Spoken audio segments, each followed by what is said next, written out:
Dicey performance is recorded at Umeå Folkuniversitet. It contains adult themes and adult language. Tune in! And welcome back to Dicey Performance Apocalypse World. We have returned. It has been a couple of dark, cold, grim weeks, or maybe one, or maybe two. Not really sure. But we are back. And, as always, around this table of dread and doom and sometimes silly jokes, it is led by me, your master of ceremonies, Jakob Säfsten.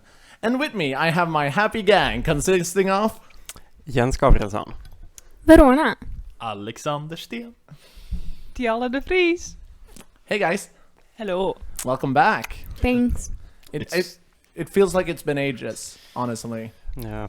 I grew a beard, shaved it off, and aged 5 years. Interesting. Mainly since yesterday, grueling day, you know. Oh, we all have those long days. Well, how? So you've aged. Mm-hmm. Severely. Yeah. What about the rest of you? How's it hanging? Good. Nodding does not work very well in a podcast. There's some... It's good. There's some chaos in Cindy's household. Yeah. Do you Yes. want to tell us more about that? Do you want to, like, maybe for people who don't quite remember the last episode, do you want to summarize what happened? Yeah, so last episode, we were introduced to this character named Ken, who is responsible for the sacrifices, because in this apocalypse world, like, all bodies of water are fire. That's and true, yes. Everything else is just snow and frost, which is basically Umeå. Nothing much has really changed, honestly. Yeah, exactly. So, like, there's this kind of like a cult leader, this Ken dude, and Alexander got really hyped when Verona said cult leader, but we weren't talking about him. yeah, who's the Alexander? I don't know. Yeah. No one ever talks about me. Yeah, no. So anyway, this Ken dude is responsible for sacrifices, like I said, but it's like, because people think if they don't sacrifice others, the fire will die out and everyone will die and everything just goes cold and dark. Yeah. So that's kind of what happened, and then there was like a fight at Jens's bar, La Cochonnerie, or the slop hole, as you can call Whatever it. you prefer. Thanks. And then we found out that Cindy's sleeping with Jeff, and Jeff is Bright Spider's second in command. Right. Yes. And how did that interaction didn't go super well? Unfortunately not. All right. Yeah. Yeah. So Jeff is a little pissed off at Cindy Sweet. Yes. There was a fight, Yes. and something happened at Jeff's pig farm, I think. Do you remember? Oh, yes. One of the cult followers, because Alexander is also a cult leader, but for the Frost. So he's really into frosty stuff. Yeah. We're very cool. Thank you, Bright Spider. We don't want to hear from you again. No, I'm kidding. And yeah, one of his followers was sick. Yeah. His skin was all hot and weird, and he was kind of boiling from inside or something. And the Alexander's people were starting to riot, but he took control of that, and we never found out what happened to the dying man. Haywire was his name, and I'm Yes. sure he's fine. Yeah. No. Oh no. We'll work on that. Yes. And I think that's about it. So, do you feel like you want to just jump on in to see what happens next? You don't need to re-roll the situation. We do that between sessions, and since we're only doing 1 hour episodes, calling a 1 hour a session would kind of mess with the flow of the game. So your results on the fact that Verona's army is full of savages right now, and or Cindy Sweet's army, and that Bright Spider's cult is savage, deceased, and currently deserting is still happening. So that's a fun project. So let's just get into it. Why don't we? Does anyone feel like they wanna have a scene first? Yeah, François. Yeah. So François is waking up in his room above the bar. How are you looking? I think I'm alright. It still hurts. It's been like a week since I got shot, so it hurts, but it's healing. I'm getting better. I presume. Can I? Yeah, that's yeah, it? absolutely, absolutely. Yeah, you can like heal, essentially, like character-wise. So we've gone a bit of a time shift here. So you wake up and you hear that when you wake up, like do you have any way to tell the time? I don't really think you do, or... I mean, there's no sun in this world, right? No, the snowstorm is constantly blocking out the sun. Yeah, maybe I just hear Sue, my pig, roughhousing around in the back. Yeah, and you look around, we see that you have a bit of like a feverish look. You're still like not, like you're physically recovered, but you're not fully recovered. And we see sitting at your bedside looking over you, we see a blonde woman. She's wearing like essentially this like the same outfit that you are wearing, with the like white perfect suit. And she is like, we see her hand come into frame as she gently strokes your hair, and she just says, "Looks like some serious shit went down for you." Yeah, it was bad. Kick shirts, boys. Got a little rowdy. You know, this stuff happens. It's part of running a bar. I would Getting know. shot. I guess you need to be more careful, or you need to teach someone else the trick of making alcohol. Another time. For now, I'm good just doing that on my own. If you say so. And I do say so. You say that, and you, when you say that, your words get a little more like stronger and clearer, and you look and she is not there. This blonde woman is nowhere to be seen. All right. It's just a fever dream. Yeah. So I guess I get up Yeah. and I head downstairs. Yesterday was another normal night at the cochon, and I have some cleaning up to do. So I head to the bar and start cleaning. Yeah, so you walk into the bar and there's a man just laying on the floor of the bar. He is wearing like basically tattered clothing. He looks like an absolute mess, and his skin is showing these like reddish blots all over it, and he seems to be sleeping on the floor. All right. Is there anyone else nearby? No, it's just you and him. Is Betty anywhere nearby? No, I think she's enjoying her free time at the compound. All right. Yes, doing some. Well, we'll check in on Betty in a bit then. Yeah. Yes. So I'm on my own. Yeah. Usually I have Betty deal with these kinds of people. Since she's not here, I guess I'll have to waking up. So how do you do that? I start by just raising my voice and saying, "Hey." And he startles and he like blinks a couple of times, looks up and he's like, "Oh, François, I'm glad I didn't manage to catch you last night." And he's like trying to stand up, but it's clear that his legs are failing him. Rough night. Rough week. Oh. You need to help me. Yeah, let me help you up. And like you grab him, and his skin is like not burning but almost to the touch. Like it is uncomfortable touching him. All right. So I set him down on a bar stool. You need to help me, man. What's going on? Why are you in my bar? Well, I was sent out to do some recruiting for Bright Spider, but these things, and he points at his arm, and he just says it started with haywire. He got after the ritual, you know, when they burned the serial killer. Haywire got real sick, like real sick, and now I've been getting it too. And François, you need to help me. Bright Spider says we need to find more people, but I don't think finding more people will help this. I think the fire is eating me. That doesn't sound good at all. Is it contagious? I don't know, man. Fuck. Maybe. You know what? I'm gonna take a few steps back. So you take a few steps back from, and he's like, "No, wait, no, don't abandon me, man." I'm right here. Yeah, well, you I'm were still right here. Now you're right over there. Next thing I know, you're right out the door. You know me. I'm a reliable guy. I'm staying right here. Just keep talking. Well, I think it's something that Ken did.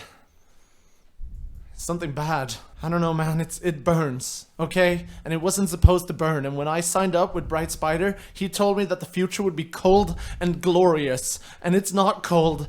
It is. I don't know. What if Ken finds me? What if they want me for the fire? What if this is a sign that I'm gonna be burned? Yeah. I don't know. I don't know about this stuff. Can you walk? I guess. Maybe. I think I'm gonna have to talk to Bright Spider about this. Find out what's going on. Alright. Can you send him a message for me? Yeah, sure.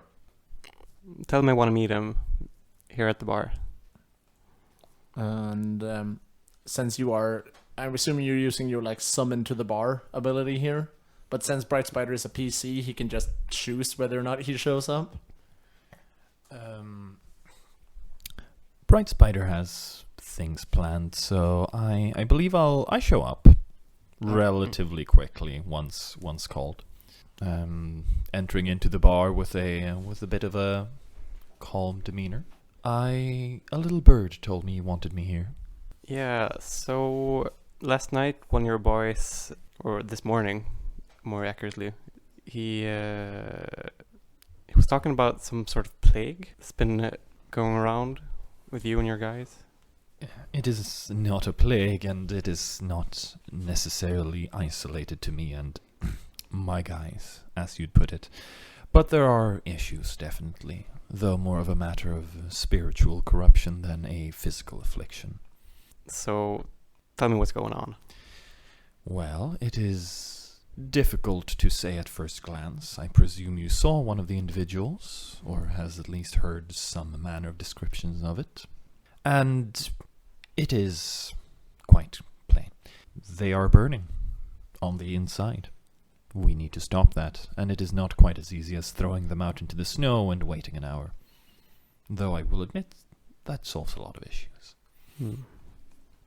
But, were I you, I would not worry. I have plans for this. So, what are you planning? Well, if you are keen to find out, I'd invite you to join me. I'm trying to put together a little gathering over at Kickshirt's place. He's so very accommodating. Well, he's not very accommodating to me at the moment. We're not on friendly terms, let's say. I see. After the incident last week. Well, where his guys shot me. Mishaps, I'm sure. But very well. I can give you a little tip.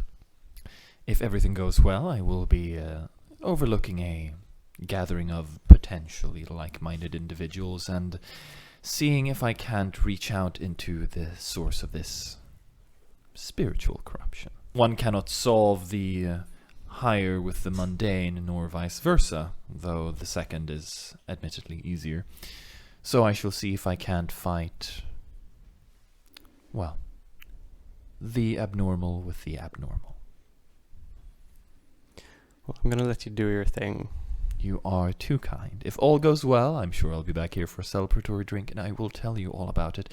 If not, keep it on the down low. All right. Looking forward to it. The drink, that is. All right, and we cut from there to either Cindy or Fluffy Betty, who feels they want to take the stage. Cindy, yeah. So Cindy is headed to La Cochonnerie, just as Bright Spider is leaving. Oh, so do you like pass each other at the door? Is that what we get that, or? I'd say so. If she catches just the tail end as he's leaving, he will be passing her just on the inside of the door and give her a little tip of the cowl, as he doesn't have much other headwear. Pleasant morning, isn't it? Not when seeing you. A snowstorm is whirling violently in the background. Yeah, and then you head inside? I head inside. I kick open the door and I just yell, François! I'm in the back. You fucking old hag. We need to have a fucking talk. What's the matter, Miss Wheat? Calm down. Apparently, Kickshirt is blaming me for something I didn't do, and I had to come up with some bullshit excuse to keep the truce intact. What the fuck happened? Also, here's some apples and berries. Make beer or whatever out of them. I hope you're feeling better from the gunshot or whatever happened. I don't know. Thank you, Miss. You're I welcome. appreciate the apples. You're welcome. So, this was all a big misunderstanding. You got shot. I got shot. Kickshirts guys threatened me and then shot me. So I had better throw them out. After you got shot. Yes. And why is Kickshirt blaming this on me? Presumably he's taking this as an opportunity to make a stir, to start some shit, as you'd say. Stupid old bag as of dirt. We had a truce, and now he's just digging up dirt to do whatever. Can I get a whiskey, like, please? Honestly, I'm so tired of this Kickshirt. Well, kick shit, more like.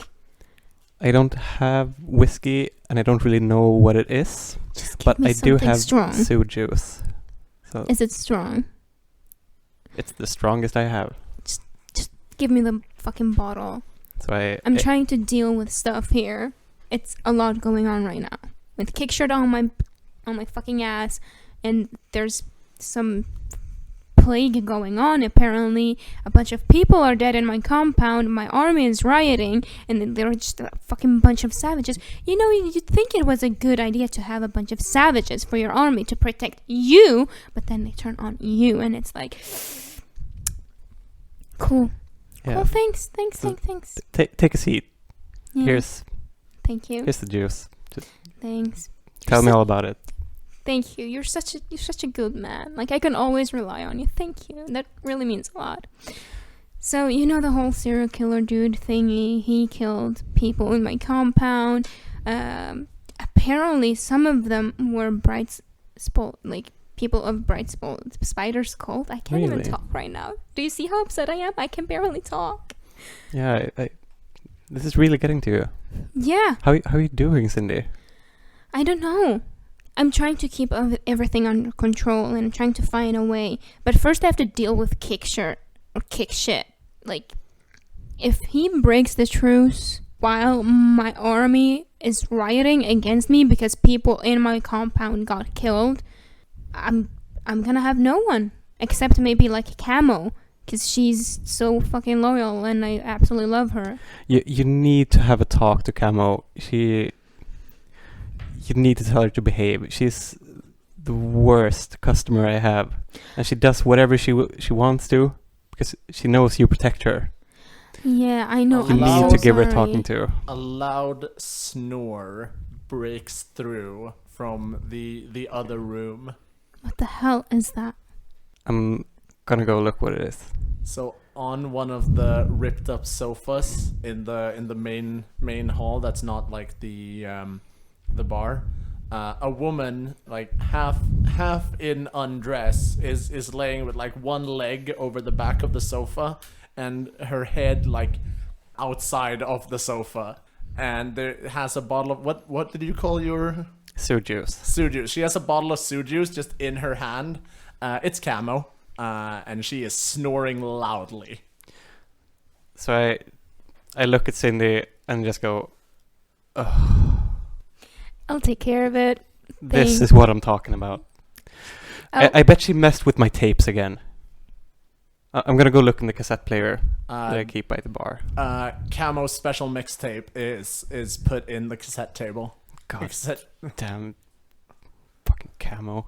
I take up the tape and I tear it in half. I just crack it. You know she has like 100 more. I know that all too well.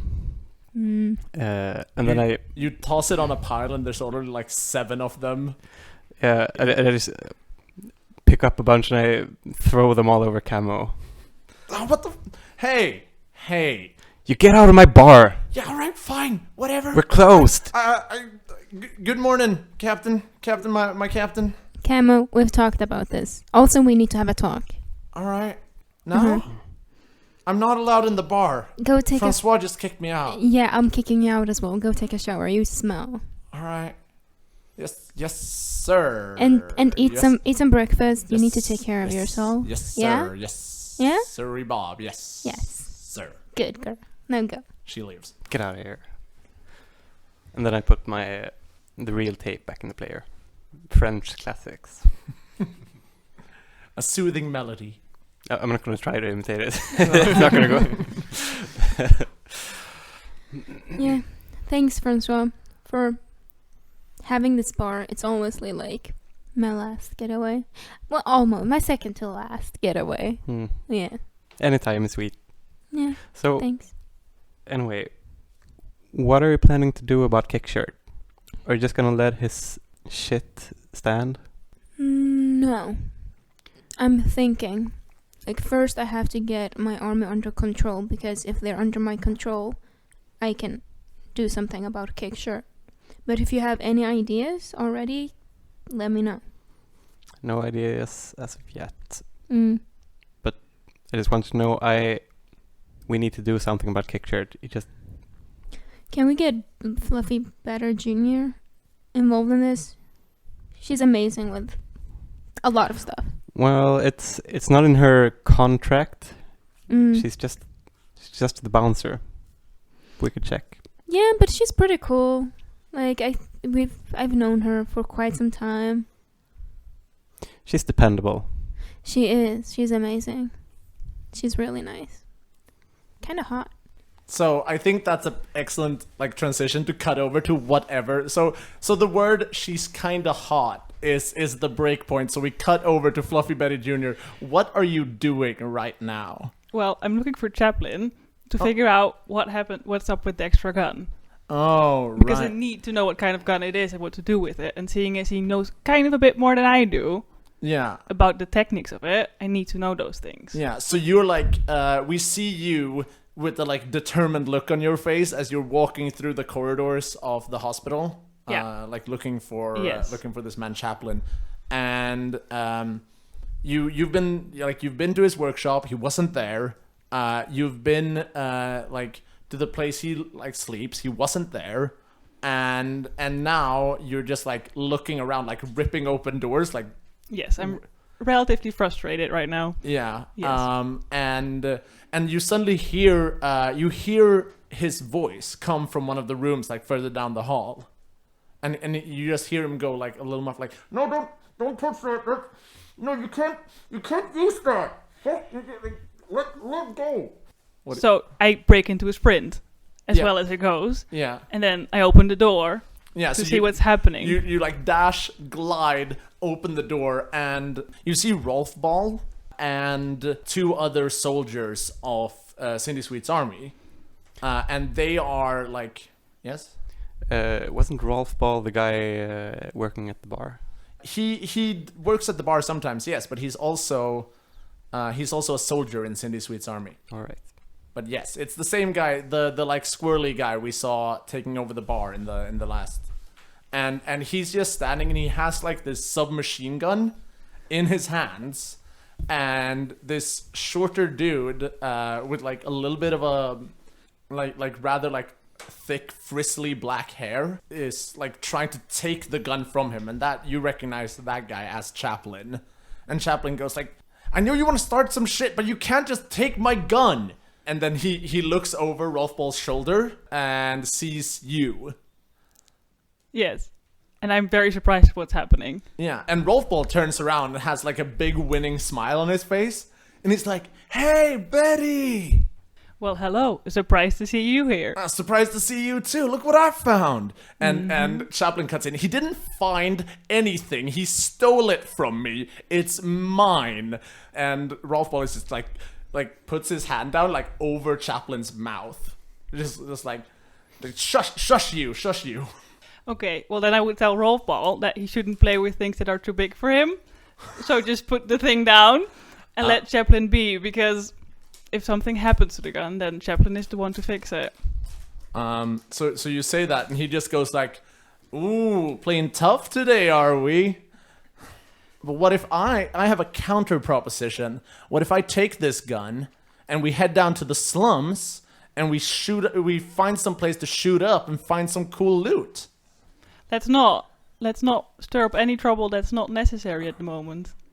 And also, why not? Why not stir up any trouble? There's been nothing going on for a full week. I have not been in a fight in over 9 days.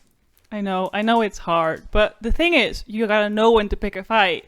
And right now, it's not the time. And also, I'm not the person to pick the fight with. I think you are trying to manipulate. Yeah.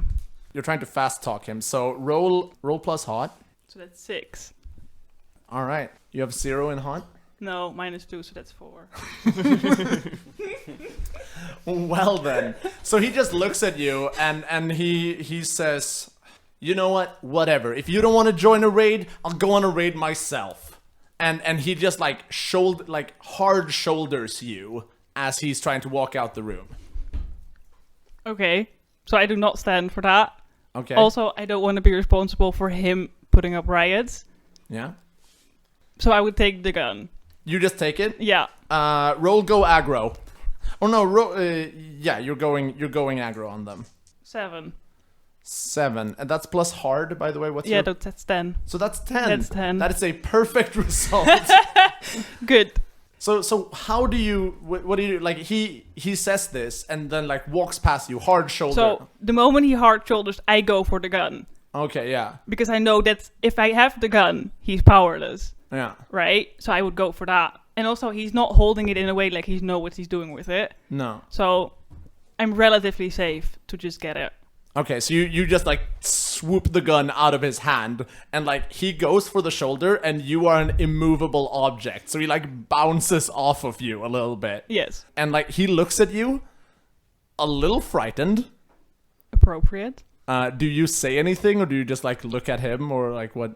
I just look back and give him, like, a stare. Yeah. And one of the other guys goes, like, just walks up behind Rolfball, like, tags him on the shoulder, like, pats him on the shoulder, and goes, like, let's go, Rolf. You two can kiss and make up later. And they, like, push him out the room. And one of them, the other one, she turns around and looks, like, really apologetic at you. Like, I'm sorry he gets like this. And I'm like, yes, I know. Yeah. See you later. Chaplin, like, dusts himself off. Those rapscallions, I swear. I know. Can I? And he holds out his hand for the rifle. Yes, and then I give it to him. Yeah. Thank you. I'm glad you showed up when you did. It's been getting tougher and tougher to live around here every day. I swear. I know, but I appreciate you being here. Well, it's what it is. Now, do you have something on your mind, or are you just swooping in here all heroic savior-like? A bit of both. But I have this gun, and you have to look at it. And his eyes suddenly, like, light up, and he takes it from you, and he's like, oh my. This... And like, he looks it over, he does the whole, like, loading, take out the clip, put in the clip, like, full disassemble, reassemble on a table in, like, just a matter of, like, 30 seconds. And while he does, he keeps, like, murmuring words like, oh my, and oh, this is fantastic. And he puts it all together, and he flips it around, and he puts it back to you. Yeah, thank you. And he says, this gun, wherever it's been, it's not been exposed to the elements as long as any of the other weaponry we have. That makes it special. Where did you get it? I got it from one of Chick's... Kick shirt. Kick shirts, thank you. I did not know how to say that. It was too many letters. Kick shirts, man. Woman. Yeah. They used it. If Kick shirt has access to this kind of weaponry, that is potentially a big problem. Yes, you should probably tell Cindy that. Well, you know her better than me. Yeah. It's not going to be a good talk. Well, I saw the way you dealt with Rolfball, so maybe just, try the really sturdy shoulder. Yeah, always works, right? Yeah, true. pretty much. I mean, with a bully like her, I'm sure you could get through. I assume so. Yeah, we can do that. But I need the gun as proof as the story goes. Yeah, of course. No, it's your gun. I wouldn't want to take. I wouldn't want to take your gun. No, I know. We have a deal. That's how it works. Yeah. Well, all right then. So now I have to go look for Cindy. Well, last I heard, Cindy was heading down to the slop house. I'm gonna have a look there. All right, see you around. See ya. Thank you. And we just like camera pan follow you to the slop house then. Okay, so that means that I will just go out and do the slop house, which is close by, right? Yeah, it's pretty close by. So it's like a 2-minute walk Yeah. in the cold, but that's okay because I need some cooling down. Oh yeah, you're a little. Yeah, I'm like, whew, I need some time with outside. So then I enter and then I say, hello, François. Nice to see you. Hey, buddy. Hello. How you doing? Good. How are you? I'm alright. I'm still healing. Is I'm Cindy good still to there? hear. Yes. Yeah. Nice. So I need to have a talk with Cindy about something. If you have a moment, that would be great. Yeah, I'm down. Do you want me privately or is it a... Should I leave you two alone? No, it's okay if you want to hear it, I think. Depends Yes. on what you want. Yeah? Yeah. Cool. So I got this gun Mhm. and I had Chaplin look at it and Yeah. he says it's a very special gun. Special how? Yeah, it has not been affected by the elements, which means it is extra special. Where did you get this gun? Yeah, so I got it from one of Kickshirt's people. Son of a bitch. Yes. So I wanted to let you know as soon as possible. Also, I don't really want to get involved, but at the same time I felt responsible for having the gun, for keeping the gun, for owning the gun. It's my gun. It's my gun. You can keep it, that's fine. I'm just worried. If he's got access to that kind of weapon, how much of it does he have and how does it affect me? Well, I mean us. I know. Well, mostly you. This is not good. Kickshirt's up to something. Yeah. Yeah, definitely. This is all super, super shady. He's acting way too... I don't know. It's unsettling. God, where the fuck is Camo when she's needed? Shit. You just kicked her out. I know. I think that's the comment that we're gonna leave like this scene on. And instead, as we have heard so much about this man, let's cut over to Kickshirt or Bright Spider, I guess. I find myself in Kickshirt's holdings.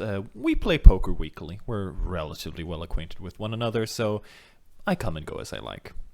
You know, it's the apocalypse. We're not savages. Exactly. So you walk into the abandoned ICA supermarket inside what once was known as Ålidhem Centrum. And there's like there's a mood in here. Like a lot of the people are like very like you walk in and there's a lot like, oh hey Bright Spider, pat on the back, like oh cool to see you, cool like and people seem like pretty happy, pretty hype. Bright Spider is a bit thrown off. He had expected more of a dismal mood, given that he's been spending more time in Cindy Sweet's holdings as of lately. Wow. Sick burn. So someone seems rather excited. I don't suppose you'd mind if I asked what we're getting up to? Who are you asking? One of the people who were just greeting him happily. Okay, yeah. So this is Bar, then, that you've talked to, and you've met Bar before. They are also participants of the weekly poker night. And they go, well, listen, a couple of days ago, we were out raiding. And we stumbled across a way to get underneath the river. Underneath? You mean there are tunnels? Yeah, a shit ton of them. There was just like a small raiding party, and they came back with some crates, like from the old... Apparently there's an old military regiment on the other side. On the other side of the river. And they got to it. Yeah, seems so. Well, that is cause for celebration. It sure is. So. I mean, most guns we have around here are frozen solid or jammed in some other gucky way. But these are pristine. Are the spoils being shared then? Only amongst the worthy. No offense, Bright Spider, but you don't come across as the marksman type. Not to worry, friend. I of course meant you, not myself. They laugh, and then like they open up their coat a little bit, and you see some like custom-made, what would that be, like holster on the inside of the coat, and you just see like completely non-rusted pistol sticking out of the holster as they smile at you with like an almost like devilish grin. So when do we get to see the pieces in action then? I mean, I'm not being the one who's saying this or anything, but since I know you have some of your people over at Cindy Sweet's holding, I would advise them to evacuate come a fortnight. You are most kind. I will keep that in mind.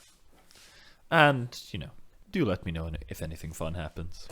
I always do, Bright. I always do. Wonderful. I'll see you Thursday. And Bright continues. I do have a plan for coming here other than merely chumming it, after all. As I had my darling, shall we say, enthusiastic cult members gather up a few people of like-mindedness. So I am headed to try and see what they have found. Okay. As people were more receptive in the entire Oldham holding in general. Yeah. And your cult has a trait that, like, they're... What is the wording on the... They are eager, enthusiastic, and successful recruiters. Well, there we go. So I guess you meet up with Jeff. Then would be the most reasonable person, and he like leads you into like the back storage room of the ICA, and he says, "Well, they ain't much. They sure as shit ain't refined yet, and none of these bastards have even frozen off a toe. But I got a few." My dear Jeff, we would not recruit people were they enlightened already. That's true, I reckon. One digs up a lump of iron, not a sword. Come, we'll see what we can do. And I enter and see if the preparations have been made as I requested them. And what does it look like when you see that the preparations have indeed been made as you requested them? They're quite modest. It is a relatively small space. Everybody's gathered in their masses. All faces are covered. They all have various types of burlap sacks or bags or something over their head, as to not be able to identify each other. And in the middle, there is a pile of ice on the ground. Okay. About yay high, half the height of a person. And that's about it. Yeah, and as you enter, they all like look up towards you, like expectantly. Jeff took on his lovely little garbage hat before they entered. Yes. And he says, "My children, I am so happy to see you all gathered here today, for you are about to witness the truth. I'm sure you have all been taught a lot of how things go and the secrets to existence, how the fire warms and protects us, and I am here to deliver to you the very unfortunate news that this is a lie. But, of course, anyone could say anything and expect to be believed, and as such, I am here to demonstrate to you what the frost is capable of. And Bright Spider is going to walk into this pile of ice, pushing into this throng of snow and cold, and he is going to try and attempt to commune. And reach this god of mine that I have spoken to, or at least believed to have, on so many occasions. All right. I think this absolutely qualifies as opening up your brain to the psychic maelstrom then. So would you like to roll weird for me? Absolutely. That would be a 9. Ooh, now that is a good result. I'm just really quickly looking up the exact wording of this. I believe, I don't have the questions themselves in front of me, but I believe it is that if once you expand your mind, you are allowed to ask questions to this great psychic ether that is the result of the apocalypse. Yes, that is indeed what we see here. I have a question in mind, if that is allowed, because since I didn't have the options at hand, I had to think of something. Yes. So with the 9, you get to, as you say, open your brain to the psychic maelstrom, but there will be some kind of consequence to it. But what is your question? Well, after during the graphic process that I imagine involves actually trying to commune with this thing, Bright Spider is going to reach out, and I will ask, how do I stop the affliction? How do I stop the disease, is what I'm trying to reach. You stop the disease by disrupting Ken's concentration. So you step into the ice, And as you do, every part of it that you touch, it just starts growing these like sharp ice crystals. And as you walk deeper into it, you start to become like entombed, and they start to pierce your flesh as you walk into it. And soon you are hanging, completely impaled by the ice. And you see before your mind's eye, as like from the camera's perspective, it's like a supercut. And you see Ken, and he's standing in a circle of fire with like supplicants around him laughing. And then he like looks directly at you through this vision, tauntingly.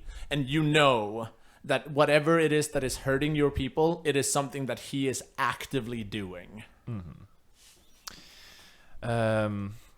Then, like, as the communers around you look upon your clearly dead body, as you have been impaled in several vital organs, they start chanting, and their skin starts turning less, like, bright, start turning more blue and gray, as their heat is dragged out of them into the ice, which melts you again out of it, and you are restored to them.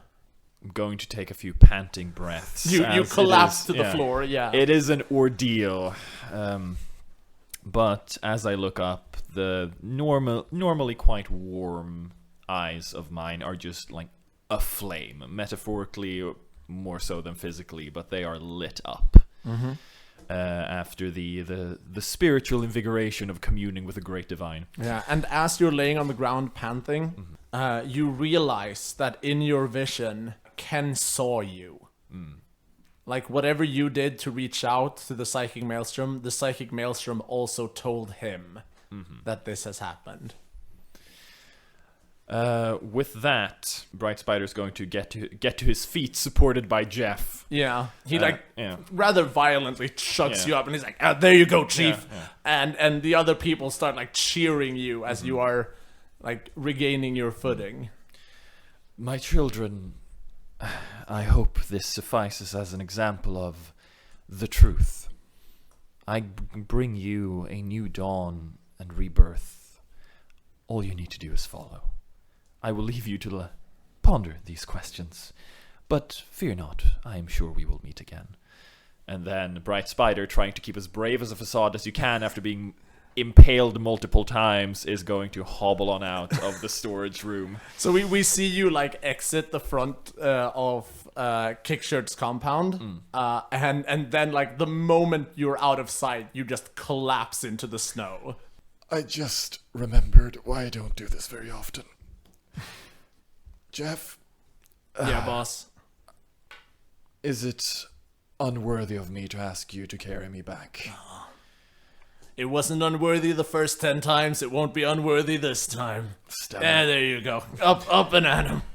And he like shrugs you over his shoulder, fireman carrying you out of there.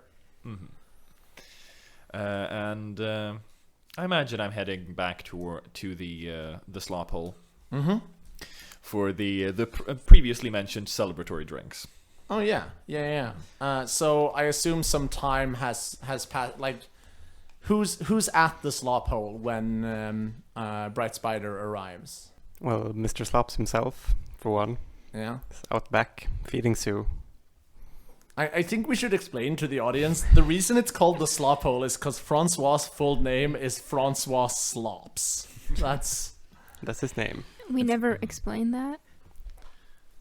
No. Okay. No, I don't think we did. Okay. Oh, that. Yeah. Yeah. It has nothing to do with the quality of the food or drink. No. It's the best fermented pig's milk there is to get. The more you know, the less you want to know. Yes. So, Bright Spider, you enter the establishment, and it is like, unlike a couple of days ago when all the like rowdiness led to fights and brawls in here, it has instead become like almost completely deserted as you walk in. I'm a bit thrown off by that. I had expected a bit more the usual patronage at the very least, but I make my way up to the bar. Is Fluffy Betty Jr. still there? I suppose so. Okay. I suppose working hours have started, right? Yeah. If I'm there. He will politely ask Fluffy Betty to join him as he heads towards François. If she accepts, of course. She has Yes. duties. He understands that. So you can go with and- his it. Mm. And I head to François and I asked, so, things went well. How are you doing? I'm alright. Good. I'm good. I need a favor. What can I do for you? Well, I have ended up in a situation where certain measures have to be taken, and, well, I was hoping I could perhaps lend your hired talent for assistance. Well, Betty's her own person. You can ask Betty. I was just gonna say, I'm not for sale in any way. My dear Betty, I'm not buying you. I'm merely making sure I don't get you in trouble with your boss. Since if I asked, can you do this on a work day, I presume the answer would be, I have to check with François. Considerate of you. It's appreciated. Slightly. Well, slight appreciation is all I get these days. Nevertheless, we're all familiar with the scene that went down a few weeks ago, yes? All too familiar. Mm-hmm. What if I told you that scene has yet to stop? Continue. You saw my associate earlier today, did you not? I did. He wasn't looking too good. He wasn't, and he is not the only one not looking too good. The reason he is not looking too good is our dear friend Ken. Whatever he is doing, because he is doing something, it is causing this. I need help in stopping him. I would rather not see much more innocent blood spilled over one man's deluded megalomania. Besides myself, before you pointed out. I knew that Ken guy was trouble. I've been saying that for 10 years now, I'd wager. But you do know we all rely on him for heat. You do not. Not this again, Spider. No, I'm not. I'm sorry, I don't believe in your... I know you are not a firm teachings. believer in my version of the truth. But what I'm saying is you are not relying on Ken, you are relying on what he possesses. That is different. That is true. And who do you propose should possess it? Well, that is a other matter entirely. I could propose myself, and I can already hear the protests, but, I'll put myself forward. We can put it to one of his acolytes if we so wish. We just need someone who knows how to work the pumps and doesn't see fit to remove people they don't like. Can I point out that do you know anything about the pumps? Or how they work? Or do you know someone who does? I know enough, and I know enough of people. Uh-huh. Is that true? It's half true. He knows people. All right. He has no idea about the pumps. I just wanted to Yeah. But the matter is that this needs to be stopped. Otherwise, well, I'm not entirely sure that what's going on is going to stop with those he dislikes because, they see things differently and won't continue to people who don't see him too kindly. Which I need not mention there is another one besides me in the room and one sitting in that pretty little castle of hers. Okay, Spider. I'm not a fan of Ken. And I might be willing to be of assistance, Mm-hmm. but I cannot be seen to be involved. Secretive and subtle, of course. That is the reason why I didn't go directly to our friend in the castle. Mrs. Sweet. She doesn't like me. She's a nice enough girl. The two are not exclusive. But Betty Jr., may I call you Fluffy? No. Okay. Betty Jr., would you be willing to assist me in this endeavor? Well, that depends. What do I get in return? What do you want in return? A lot of things. What do you realistically want in return for the exchange of guns? We can't get the guns. I'm not asking for the guns. The guns would be useless without the skill to wield them. Thank you. Though I do cherish my family, they are not apt combatants in all the situations you find yourself in. The appreciation is welcome. Thank Mhm. you. Well, I would guess I would call it a favor I would want. And is that an specific favor? Not yet. All right. A favor for a favor, then. Yeah. I'll let you keep it in mind, and we will see what we can work out. And in exchange, we are removing Ken from this equation. That can be handled. Wonderful. Perfect. A toast, then, to a new partnership. Well done. Cheers. Cheers. Cheers to that. And I I think pour everyone a glass.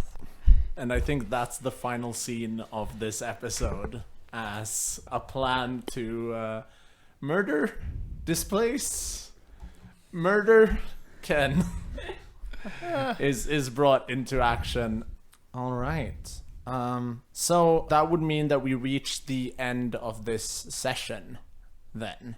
And at the end of every session, there are some like end of session things. So I would like us all to go around the room and everyone say which of the other players who knows their character better now than they did at the beginning of the session, who has like learned something new about you.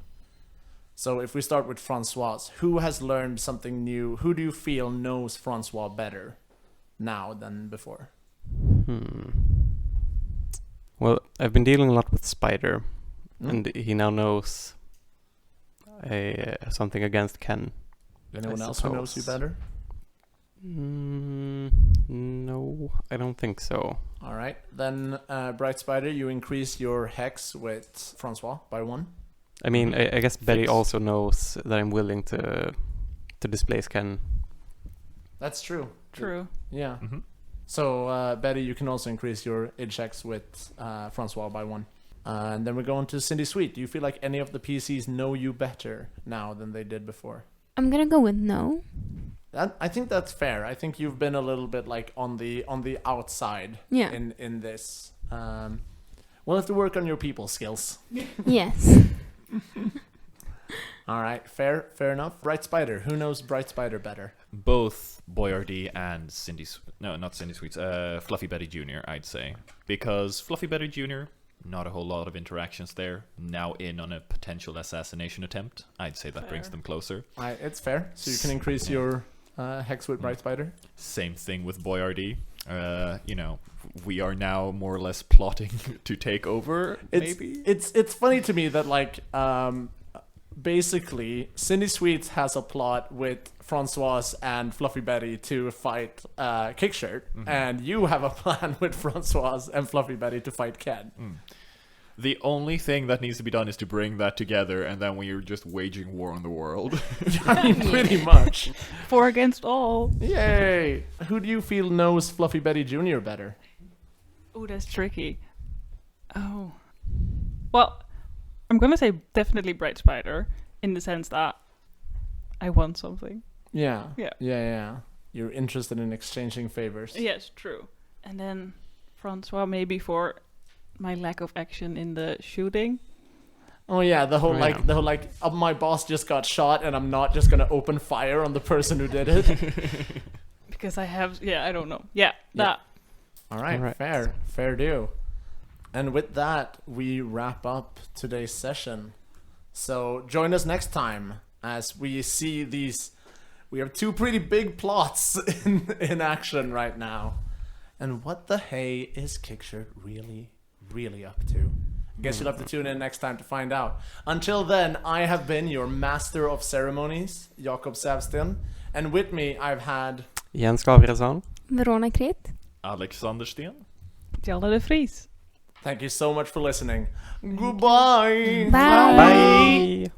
You've been listening to Dicey Performance, which is a part of the Umeå Theatre Company and Umeå Folkuniversitet. This episode is edited by Jakob Säfsten, engineered by Linn Olsson, managed by Joana Velosa, art is by Vincent Ekwall, and PR is by Alex Rader. And the project manager is Jakob Säfsten. You can follow us on Instagram at Dicey Performance, on Twitter at Dicey Perform, and to follow us on YouTube, simply follow that link in the description. Thank you so much for listening.